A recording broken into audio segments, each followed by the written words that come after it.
Hey guys, what is up? This is Matthew Davis, the movie lover here. Welcome back to another movie review. Sorry it's been a while. The movie reviews I've been making are films I've seen in the theaters recently. But now I'm gonna go back to the films that I've watched on Blu-ray or DVD now. Alright, next up is my movie review for American History X. I got this Monday. I went to go pick up Ouija Origin of Evil on Blu-ray. My mom let me get this because I really wanted to check this film out.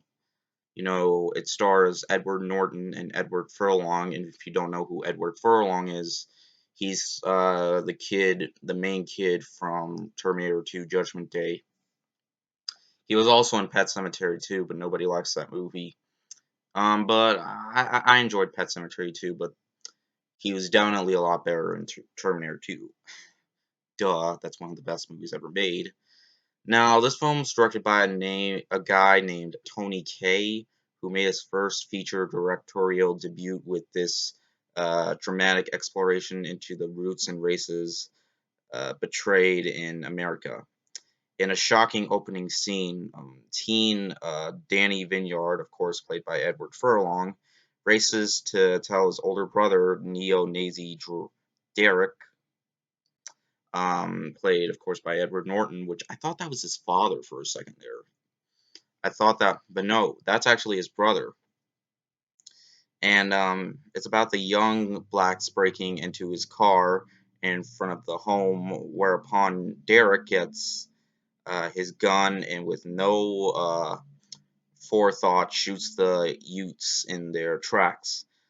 Tried and convicted, Derek is sent away from 3 years in prison, where he acquires a different outlook as he contrasts white power prisoners with black Lamont, played by Guy Torry. His prison laundry coworker and eventually pal.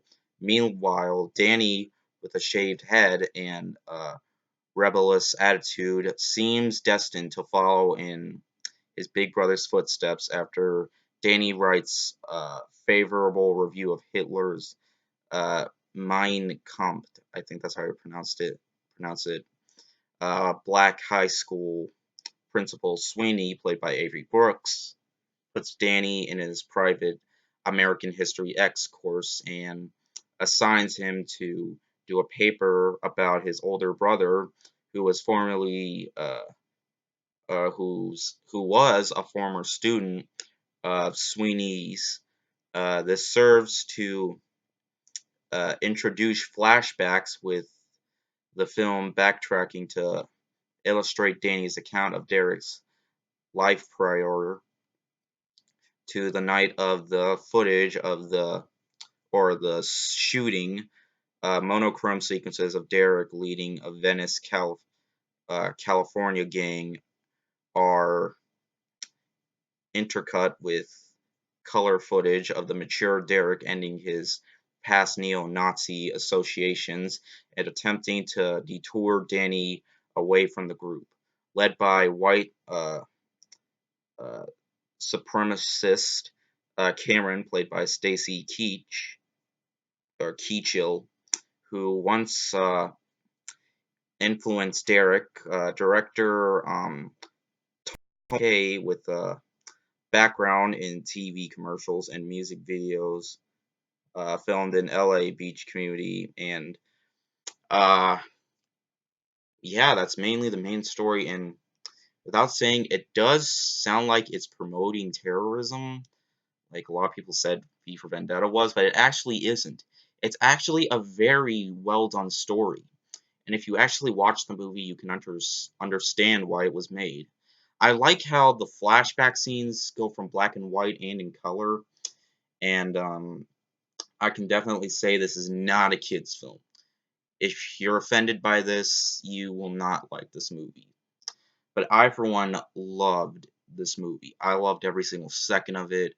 Edward Norton, this is a blast. This is a roller coaster ride of excellent performances. This is a very underrated film. even though it did get critical praise. I'm saying that because it not a lot of people talk about it nowadays. You know, um, but I can certainly say is actually this works very maturely, and it's done in the most excellently done way with its storyline. And it's not, that's the thing, the fact that it involves around, you don't see any Nazis in this movie, but the fact that it mentions a lot of stuff about Nazis and Hitler, does that make it a bad movie if, Nazis and Hitler are involved in a movie? No. I mean, Downfall, that was all about that, but even though I never seen that movie, it still got critical praise. And of course, who could forget the Hitler meme? No one's offended by the Hitler meme. But guys, American History X is very well done. I can definitely say it was a really good start for Tony Kaye's career. Edward Furlong, this is probably my second favorite performance that he was in, as well as Edward Norton. This is an excellently made movie.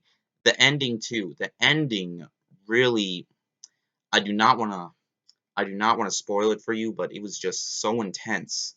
This is actually a very intense film that I recommend checking out if you haven't seen it. Overall, American History X is powerful. It has strong performances. It has an excellently made story. This is one of the best films I've seen that came out in the 1990s. I wasn't born yet. The first time I watched this was Tuesday night, but definitely check out American History X. And guys, no surprise here. I'm going to give the movie 5 out of 5. I loved it, guys. This was an amazing movie. I'm glad I watched it. It was everything I wanted it to be. So yeah, guys, that was my review of American History X. Definitely check it out, and I will see you guys later. Word out.